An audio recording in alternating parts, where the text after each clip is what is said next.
Hey guys, welcome back to my channel. Thank you very much for joining me. So I was asked to do a video on how to complete composite functions, but before you can complete composite functions, you need to know how to evaluate functions.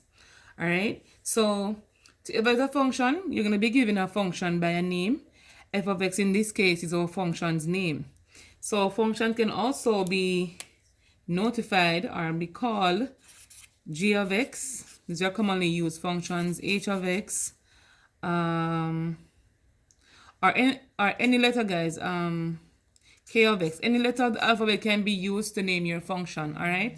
So the x here represents the value of the input that you plug into the function everywhere you see x. So our x here is basically going to be given as a number. It can be given as an expression. It can be given as a letter or anything of those sort, guys, just for us to replace it in the function. In that case, where we see a or whatever letter we see appearing here. Okay, so let's go to the next.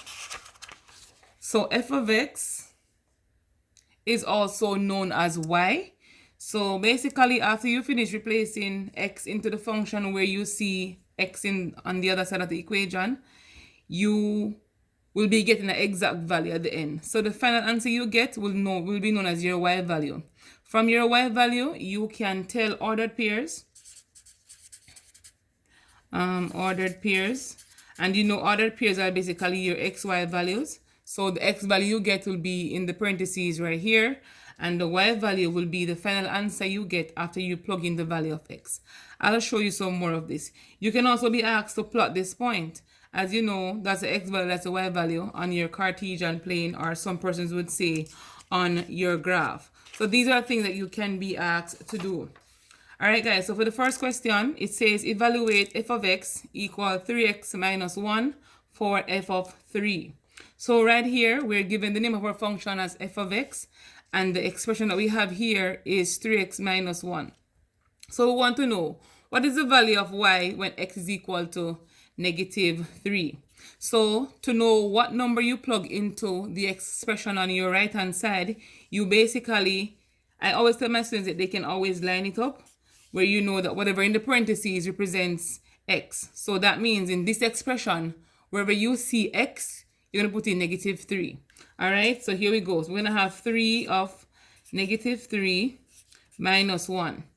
Negative 3 times 3 will give us a negative 9 minus 1. That will give us a negative 10.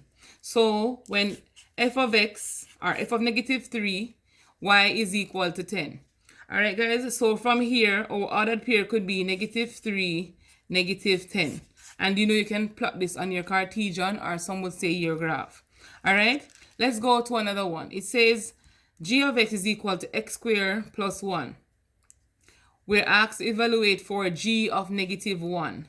So again, anywhere you see x in the expression on the other side, you're going to be putting the negative 1 there.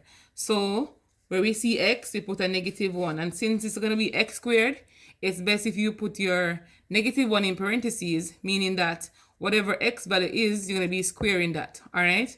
So negative 1 squared plus 1. Negative 1 squared is a negative 1 times a negative 1, which will give you a positive 1. Positive 1 plus 1 will give you 2. So your y value is now 2. All right? And this is what I was mentioned to you, talking about earlier, when we said that when you finish putting your x value, the exact value you get at the end is going to be your y value. So when x is equal to negative 1, y is equal to 2. All right? So the final one I have is a combination where you have more than one x in the expression on the right-hand side. So we're given h of x is equal to x squared minus 3. So right here, we have our name of our function, and it's known as the h function, so h of x. So now we are asked to evaluate h of 2. So in this expression, anywhere we see x, we're going to replace it with a 2. All right? So another way that some persons do it is to say that x equal 2, just to keep their mind fresh. So you can also do that if you want to. Now we're going to replace x equal 2 into the expression on the right hand side. So h of 2 is equal to, I'm going to rewrite it, guys, x squared plus x minus 3. So where we see x, we put 2. So it's going to be 2 squared plus 2, because x is here again, minus 3. 2 squared here is 4, so it's 2 times 2, so that's 4, plus 2 minus 3. 4 plus 2 here is basically 6, minus 3 will give us 3 for our answer. Okay? And that's basically how you evaluate functions. So if you understand how to evaluate functions, guys, you can go ahead and evaluate other functions that you'll be getting.